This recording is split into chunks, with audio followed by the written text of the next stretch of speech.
Naramdaman mo na ba yung pakiramdam na nasa gitna ka ng maraming tao pero pakiramdam mo ay walang nakakakita sa iyo? Na walang nakakaunawa? Na nagsasalita ka pero parang hindi ka naririnig? Baka sa trabaho, baka sa bahay, baka sa iyong grupo ng mga kaibigan.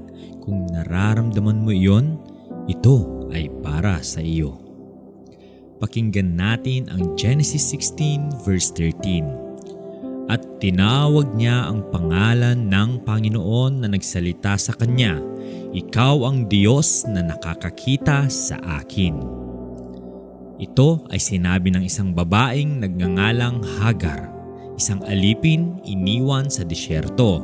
Wala siyang pagkain, wala siyang tubig, wala siyang pag-asa.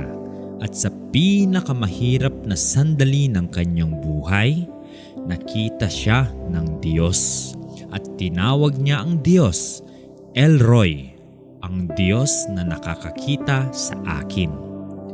Sino si Hagar?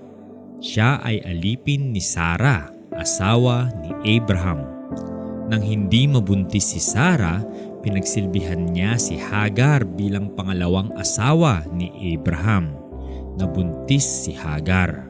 At pagkatapos, itinakwil siya ni Sarah at pinalabas sa bahay, na iwan sa disyerto, buntis, mag-isa, walang-wala. Sino si Hagar? Siya ay alipin ni Sarah, asawa ni Abraham. Nang hindi mabuntis si Sarah, inutusan niya si Hagar na maging pangalawang asawa ni Abraham. Nabuntis si Hagar at pagkatapos itinakwil siya ni Sarah at pinalabas sa bahay. Naiwan siya sa disyerto, buntis, mag-isa, walang-wala. Kung may taong invisible sa panahon niya, si Hagar iyon. Alipin, dayuhan, iniwan. Para sa mundo, wala siyang halaga. Pero pinuntahan siya ng Diyos. Sa gitna ng disyerto, kinausap siya at nakita siya. Yun din ang gusto kong marinig mo ngayon. Kahit pakiramdam mo ay invisible ka sa lahat ng tao sa paligid mo, nakikita ka ng Diyos. Hindi ka basta mukha sa karamihan para sa Kanya. Kilala ka Niya, ang iyong pangalan, ang iyong paghihirap, ang iyong mga luha, ang iyong mga pangarap, ang iyong mga takot. Hindi ka invisible sa Diyos kahit kailan. Baka ngayon ay pakiramdam mo ay hindi ka pinahahalagahan, na kahit anong gawin mo hindi ito pinapansin, na nagsisikap ka ng husto pero parang walang nagtatanong kung kumusta ka na. Gusto kong sabihin sa iyo, nakikita ng Diyos ang bawat pagsisikap mo.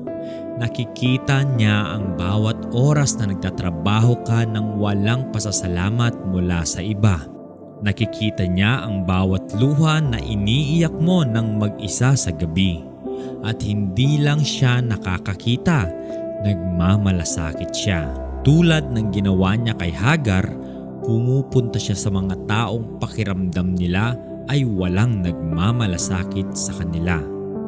Mahalaga ka sa Diyos, nakikita ka Niya lagi. Manalangin tayo. Panginoon El Roy, ang Diyos na nakakakita sa amin. Salamat na kahit pakiramdam namin ay hindi kami napapansin ng mga tao, nakikita mo kami. Bawat luha, bawat pagsisikap, bawat sandaling nararamdaman naming mag-isa kami, nakita mo lahat iyon. Tulungan mo kaming maramdaman na hindi kami kailanman invisible sa iyong mga mata. Sa pangalan ni Jesus. Amen. Tandaan, kahit walang nakakita sa iyo ngayon, nakikita ka ng Diyos lagi at bawat sandali ng may pagmamahal. I-share mo ito sa isang tao na pakiramdam nila ay walang nagmamalasakit sa kanila ngayon. Mag-subscribe sa Voice of Hope. May bagong Bible meditation tuwing Lunes, Miyerkules at Biyernes. Hanggang sa muli, mahal kayo ng Diyos.